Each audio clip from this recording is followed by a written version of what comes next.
Pada Romo yang terkasih, para suster, Bapak Ibu sekalian, selamat sore. Sore, Romo. Iya, bulan lalu saya nggak ikut misa. Ada yang mengamati ya. Biasanya saya selalu mendampingi Romo yang bertugas memimpin Ekaristi. Bulan lalu saya retret bersama dengan 5 teman Romo seangkatan di Kentungan.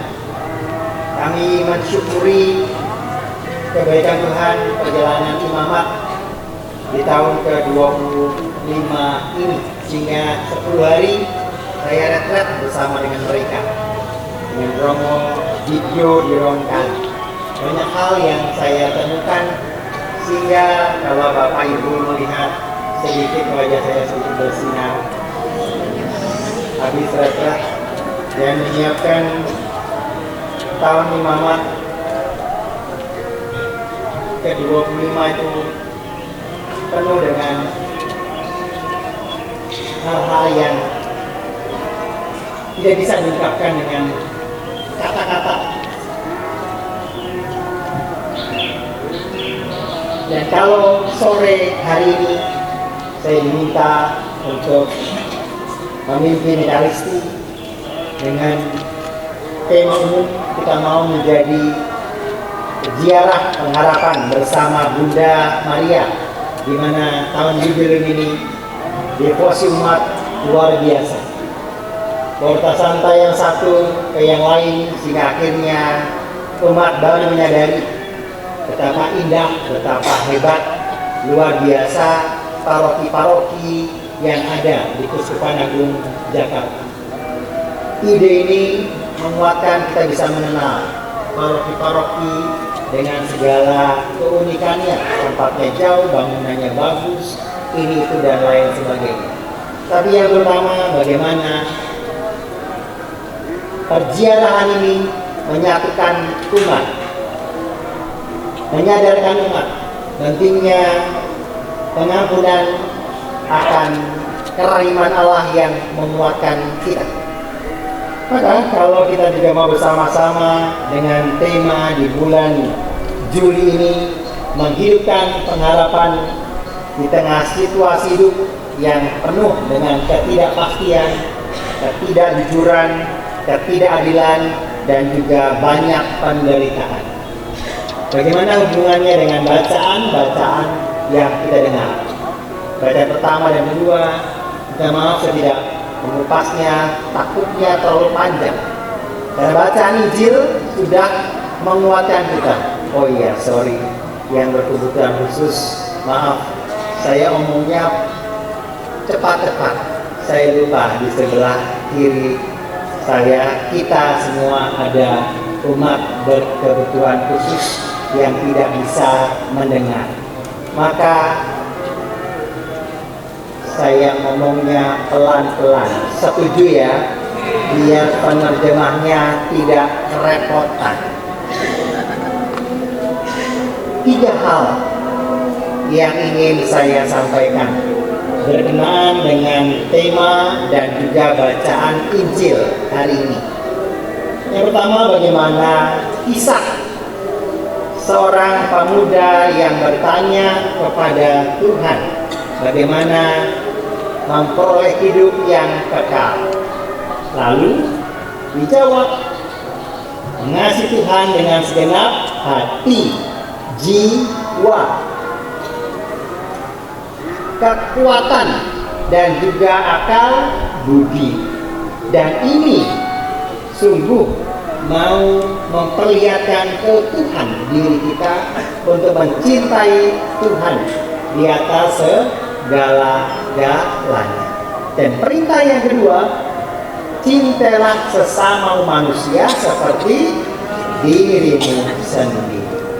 Kalau kamu gak mau disakiti, gak mau ditipu, gak mau dibohongi, gak mau dilucuti ataupun difitnah, jangan perlakukan pada orang lain. Setuju ya? Menangkap bagaimana ini akan terjadi kalau kita setiap hari pekerjaannya selalu menyakiti, ngomongin orang, ataupun memfitnah orang, selalu mencari-cari kesalahan orang lain, jangan salahkan juga ketika kita mengalami apa yang kita lakukan pada orang lain. Kenapa?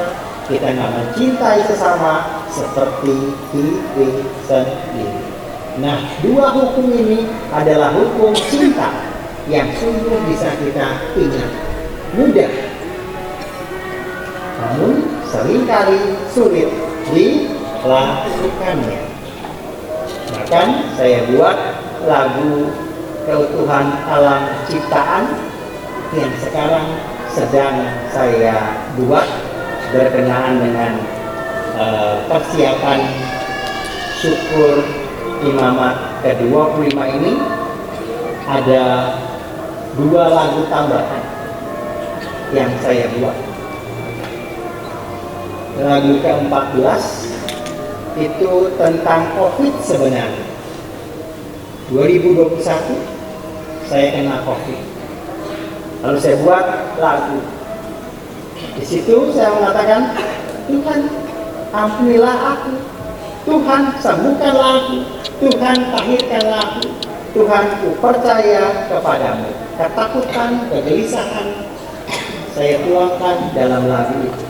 Dengan lagu yang ke-15, karena saya selalu buat lagu, album itu selalu 13. Karena kata angka 13 itu punya sesuatu yang spesial. Dulu waktu saya misah, pernah saya ceritakan bagaimana setiap tanggal 13 saya nggak pernah melepaskan tugas-tugas lain selain berjalan kaki ke tempat ini. Dari saya tugas Jalan Malang, saya tugas 2002 sampai 2009 di Wacana Bakti kesini dengan para seminaris. 2009 sampai 2011 di Kosambi dengan teman-teman Kosambi, saya juga berjalan ke sini. Tugas lagi di Jalan Malang 2011 sampai 2014 bersama dengan teman-teman Jalan Malang. Jalan kaki juga ke sini sejak tanggal 13. Dan 2014 sampai sekarang saya bertugas di Pastoral Mahasiswa. Tetap yang baju-baju orang itu pasti setiap tanggal 13 ikut berjalan kaki, berziarah. Nggak pernah saya lupa. Kata tanggal angka 13 nggak pernah saya lupa. Nah, di lagu yang ke-15 saya mengatakan ketuhanan alam ciptaan. Kawan,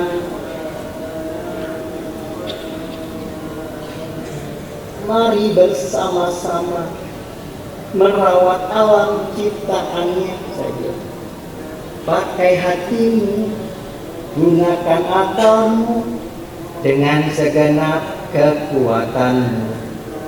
3 hal itu, mau tidak mau, mari bersama-sama. Tahun 2026, terus sekarang Jakarta mau mengajak kita merawat bumi, karena bumi adalah rumah kita. Kalau kita punya kebiasaan, gak usah beli botol aqua misalnya, biasakan membawa tumbler, biasakan bawa tempat, susah rasanya.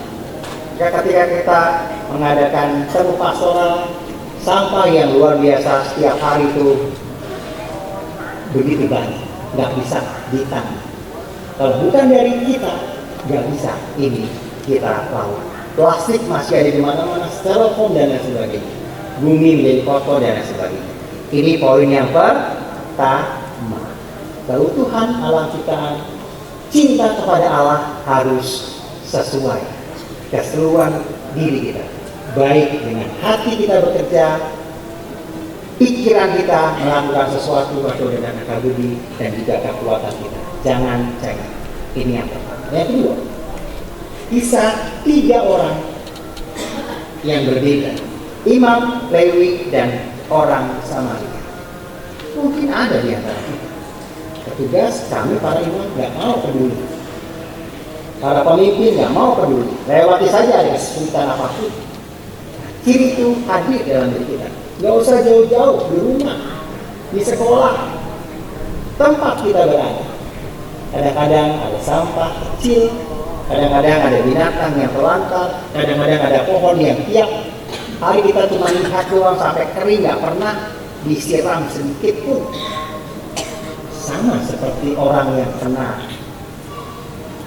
luka ataupun sedang dirampok. Kita lewati, kita tidak peduli dengan mereka. Bagaimana kita mau mendengarkan firman Tuhan itu kalau sikap kita demikian?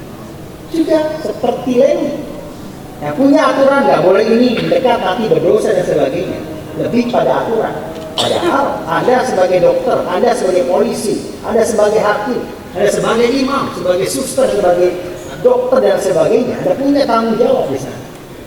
Ketika ada orang yang perampokan, ada yang kehilangan motor, ada yang harus buat SIM, ada yang harus dibela, tapi karena uang, karena kekuasaan, semua menjadi hilang. Untuk apa Anda dipanggil? Jika seorang imam, jangan, nanti saja, saya sudah lelah, besok saja kasih perminyaannya, besok saja dan sebagainya. Tadi juga saya hampir aja, kalau minta berkat, hampir saya mau mandi. Ya sudah, saya langsung. Tapi ketika saya tadi diminta mau foto, karena saya udah foto, saya mau makan siang, karena dari malam, jam 8 malam, saya puasa memang setiap hari, sampai jam 12 siang hari berikutnya, saya nggak makan.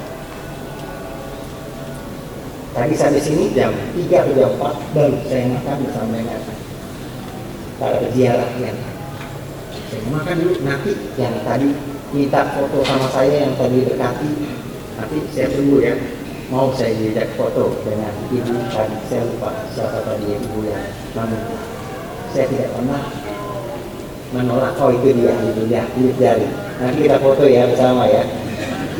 Iya, karena setiap kali kami berziarah, teman-teman nggak boleh untuk jajan minum sampai Heri namanya, kamu minum dulu, nanti kita kulonun, kita pamitan, kita minta izin Bunda Maria dulu, kita ke Bunda Maria, kita berdoa terima kasih Bunda, kita berjalan selamat.